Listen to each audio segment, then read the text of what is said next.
Cette vidéo n'est pas faite pour décourager l'usage de quelconque application de messagerie. Nous essayons d'attirer votre attention sur des faits que vous ignorez peut-être et qui pourraient vous être utiles.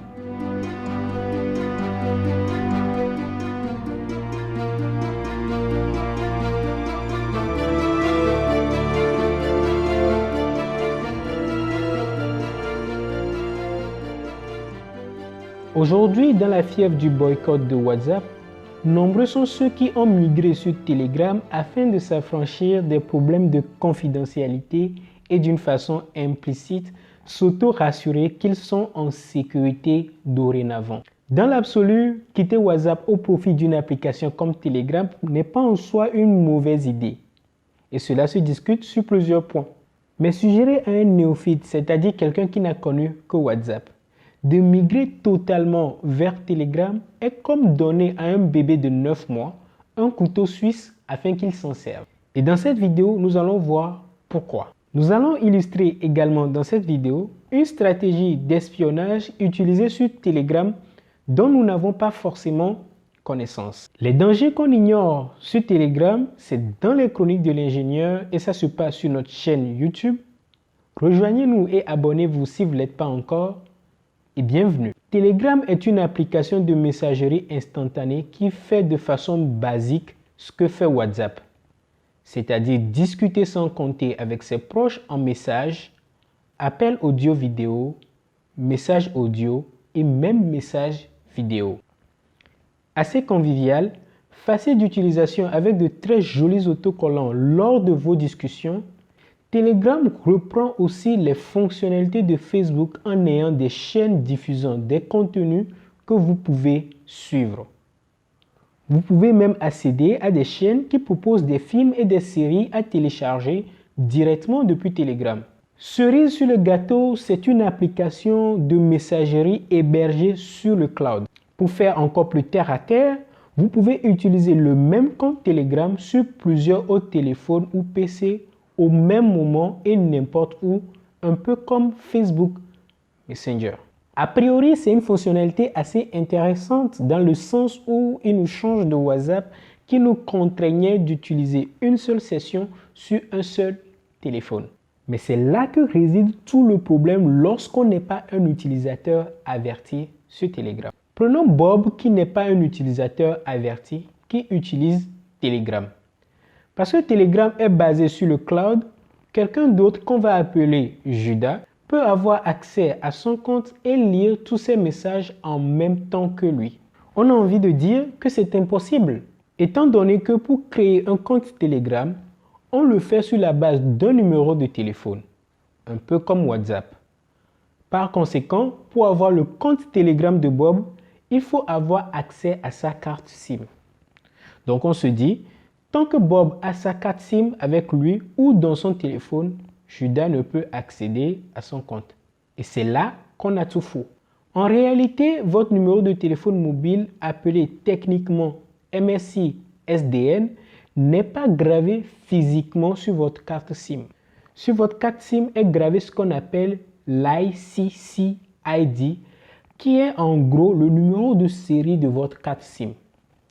Vous allez remarquer que lorsque vous vous rendez chez l'opérateur pour acheter une carte SIM, l'opérateur prend une carte SIM vierge et tape quelque chose à l'ordinateur. C'est à cet instant qu'il se connecte à un serveur appelé le HLR pour y associer l'ICC ID de la carte SIM vierge au numéro de téléphone que vous allez utiliser. C'est comme cela que votre numéro de téléphone ou MSI SDN se retrouve rattaché à votre carte SIM. Votre numéro de téléphone n'est donc pas rattaché de façon physique à votre carte SIM. Il est rattaché de façon logicielle. Autrement dit, à distance, une personne mal intentionnée qui a accès au HLR peut détacher aisément votre numéro de votre carte SIM et l'attribuer à sa propre carte SIM. Supposons que Judas arrive à faire une telle chose. Il peut donc avoir le numéro de téléphone de Bob sur sa carte SIM.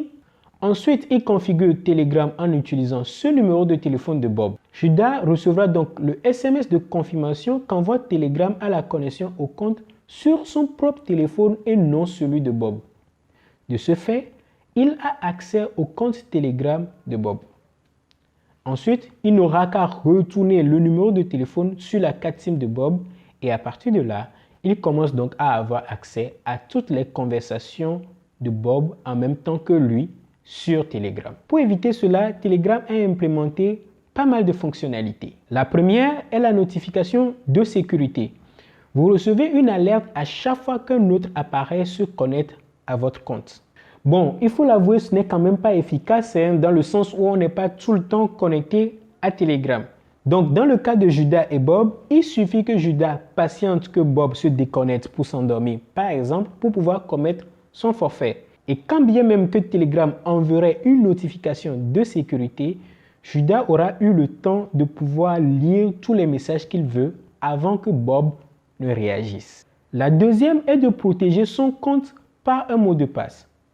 Pour ce faire, sur votre application Telegram, allez dans Paramètres, Confidentialité et sécurité, activez la double authentification et définissez votre mot de passe. Si Bob l'a fait, même si Judas usurpe son numéro de téléphone, il ne pourrait donc pas avoir accès au compte Telegram puisque Telegram demanderait un mot de passe. La troisième est d'activer le chiffrement de bout en bout comme c'est le cas sur WhatsApp pour chacune de vos conversations sur Telegram.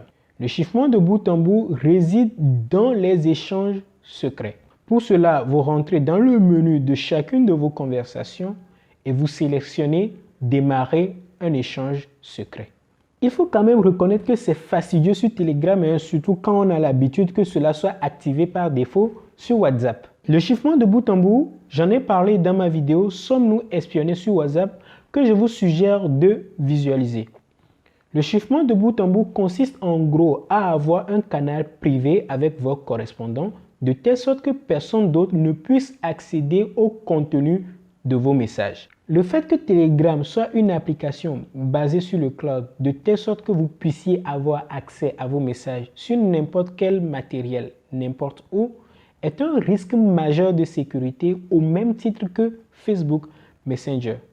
Contrairement à WhatsApp et à Signal, qui stockent les messages localement sur vos ordinateurs et activent le chiffrement de bout en bout par défaut de telle sorte que vos messages ne puissent se retrouver sur aucun autre terminal. Il est tout là l'un des dangers sur Telegram. Dans les prochains épisodes, je vous parlerai aussi de d'autres dangers que nous ignorons peut-être sur Telegram et sur Signal.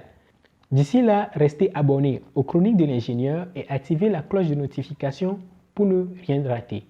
Quant à moi, je vous dis à très bientôt et portez-vous bien.